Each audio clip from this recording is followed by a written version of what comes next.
Hello, Internet, and welcome to my live reaction for Fire Forge Chapter 267.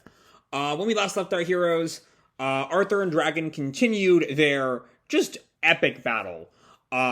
Dragon entered into a much more draconic form, which left Arthur relatively unable to really damage him in any way. Though not for lack of trying. There were some small burns on that armor. But the chapter kind of ended with Dragon grabbing Arthur as Arthur tries to stab him at point blank with Excalibur, and Dragon takes Arthur to space. And that's where we left off last time. So let's jump right on in. We open with a cover page, with Arthur fighting a dragon, and Shinra, I think, is like a princess in the dragon's mouth trying to force his way out. Half the world, you can keep it. Slay the dragon, O Night King. I'm not quite sure what that half the world bit means. Maybe that'll make sense, later on in the chapter, possibly? I don't know. Anyway, our actual cover page is just like the stars. Space. A sea of twinkling stars. The intense battle between dragon and knight continues in the boundless cosmos. Chapter 267, Space Knight. And we open before a black background. The battle for the world continues in space. Meanwhile, who's this guy gazing into the night? And it's Arthur's dad. That fucker. Just staring into his hat. And Arthur's mom walks up. Honey, did you find something again? Nah, just the usual beautiful night sky. Right, because part of what Arthur's dad claims to be able to do is to predict the future by staring into his hat. Though the fact that we're mid-cataclysm and he sees nothing implies that he's been full of shit the whole time. But then he looks up and he sees the stars. So that's what this was all about. That prophecy I saw wasn't about the world. It was about my boy Arthur. What was his prophecy? I forgot the exact word of exactly what he said. But anyway, the fact that he still says the beautiful night sky, I don't know. I never quite bought that he was anything but full of shit. When we met him a year or so ago. I don't know. But Arthur's mom asks, our son? Are you certain? Yes. Our son is fighting in space. Though the fact that he's right is kind of interesting. He might actually not be completely bullshitting. Anyway, speaking of fighting in space, we cut back to space, where Arthur and Dragon still are. Arthur seemingly able to breathe, maybe? That's kind of the question. Dragon we saw was able to breathe in space. And I'm curious how much of that is just, Dragon's strength, Dragon's belief in his own invulnerability impressing itself on the laws of physics thanks to Adola. And I'm curious if that would work for Arthur. Either way, Arthur is definitely struggling to break free as Dragon just carries him up right to our old friend the Soul Eater Moon. And I think Dragon is going to try to pile drive him onto the surface of the moon. Yeah. Arthur, I think, tries to no. He doesn't break free. Dragon just throws him at the end there. And Arthur hits the ground. We see the dust cloud that is formed. And Dragon lands, able to speak in space, despite the fact there's no air to carry sound molecules. Whether or not that is kind of artistic license or Adola doing its thing is kind of up to interpretation, I think. The great thing about Adola, I will say, a bit of a tangent, is that just about any kind of normal artistic license you might see in a manga can kind of be excused by Adola did it, given his role as the collective unconscious. But anyway, Dragon tells Arthur, there is no one but us on this moon. None shall interfere. And Arthur, literally throbbing with pain, asks, the moon? There is no atmosphere in space. Oh, so yeah, here's Arthur literally thinking about the facts of space. Or this is a narrator, can't quite tell. Either way, the narrative is aware that they should not be able to breathe here, which makes it much more likely it's Adola's doing. There is no atmosphere in space. Rather, it's nearly a vacuum. Temperatures are estimated at about negative 270 degrees Celsius. For most living things, it's impossible to survive out here without a protective suit. If you didn't have one, your body would lose heat and gradually freeze to death. Interesting that that's the kind of thing that Arthur and or a narrator focuses on, rather than the lack of air. Especially given the fire theming of Fire Force. It's an interesting note.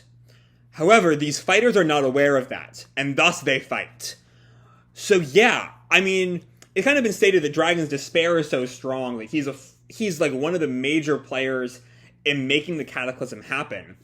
And I've kind of been noting Arthur's power similarities to just the concept of Adola, implying that he himself is very, very strong in manipulating the fabric of reality by his own perception.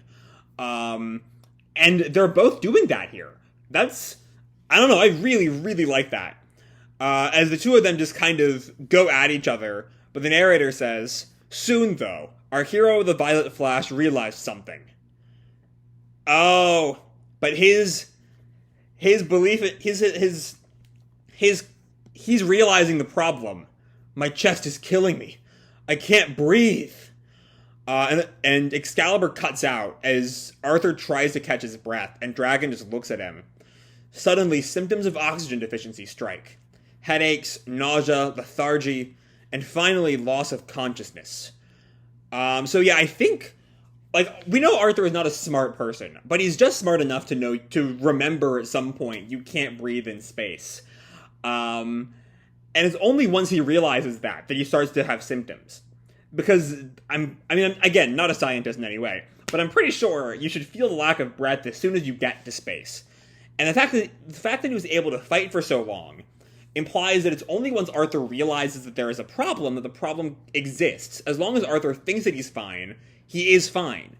It's the same basic thing as that Vulcan has long has noted about his knightly powers.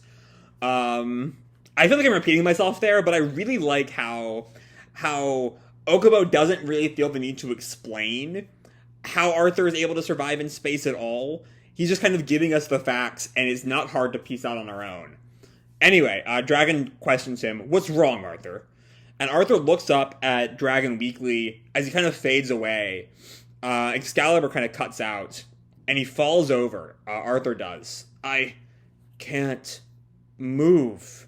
And he just lies there. The rest of the page, like, cuts out. And Dragon looks at him. "Even the Night King, still but a human. And fragile. I suppose you can't survive this far away from Earth." And Arthur, with his last bit of consciousness, thinks, "Is this the end?" And Dragon continues, "It seems a whelp like you couldn't dispel my despair. And here I had hoped this fight would continue until the end of time." And Excalibur falls. But Dragon looks at Arthur, and Arthur is barely reaching, like, weakly reaching for him. And Dragon says, "Begging for your life by dropping your weapon, are you? I had such a high opinion of you. You disappoint me." He's misinterpreting that, and that might just be his undoing. "There's nothing stopping me from leaving a whelp like you here to crumble to dust." And he walks away. And Arthur, I don't think Arthur's even reacting. I think he's unconscious at this point. But then we see, in that same kind of, like, game text that we saw with the Dragon Quest storyline, Arthur equipped the Star Ring. And Dragon, interestingly enough, looks at the text. I mean, that Dragon Quest thing really helps him. His powers are, like, game-inspired now. Not just his knightly powers, but now a kind of RPG knight powers. And Arthur manages to put a ring on his finger. Whether or not it actually has any powers or not, as is normally the case with Arthur, isn't really the point. The point is Arthur believes it. And he stands up. The words we see are, like, three-dimensional. We can see the sides of them. And then he picks up Excalibur and says, "So this is what the Star Ring was meant for. Thank you, Vulcan." Have we seen that before? Did we see that in, like, Arthur's Adventures or in the build-up to this fight, and I just kind of forgot about it?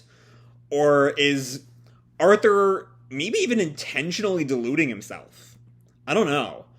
And Dragon looks at Arthur, and Arthur says, "Dragon, I can still fight. I will never be despaired by you." And Dragon, like, reforms his helmet. "Is that so? In that case, let us determine the future of the stars. And I love this last panel. We see them on the moon, the Earth burning up behind them, and the sun in the distance, kind of symbolizing what the Earth's fate will be if Arthur loses here. There are none but these two in this corner of the universe. The dragon and the knight stand face to face. Exercise despair with all your spirit, O Night King. To be continued in chapter 268, The Night King's Battle Armor. Okay, I mean, this is a great chapter. This is a great chapter. It's not the same kind of pure adrenaline that last chapter gave us, where there was, like, no words, just an incredible fight. This is a much more talky chapter, but also, it's about as clear as Ohkubo has gotten yet, that Arthur's the perception thing that Vulcan has long since noticed about Arthur, is, I think, this is basically, as far as I can tell, saying that it is tied to Adola.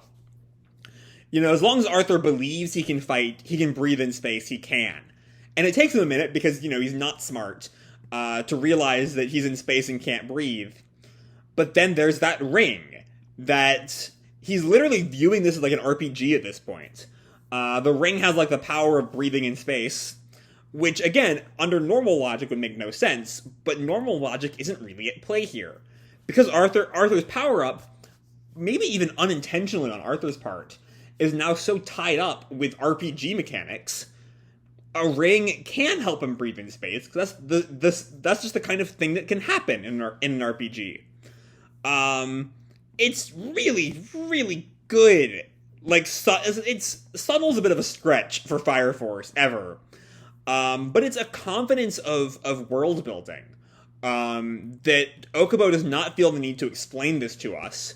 There's just the expectation that we're gonna figure it out.